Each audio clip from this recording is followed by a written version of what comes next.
Hello everyone, Mr. Orzali out here at Walden Pond.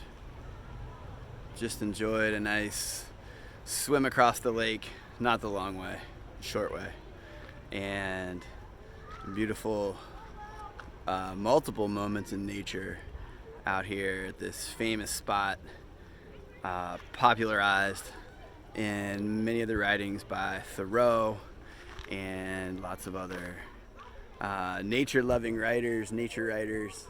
It's just a beautiful spot. The water is so ridiculously clean. Once you're in and warm up a little, just begs for you to stay in, swim around, and enjoy it. There's trails all over the place, and popular spot for just hanging out and relaxing.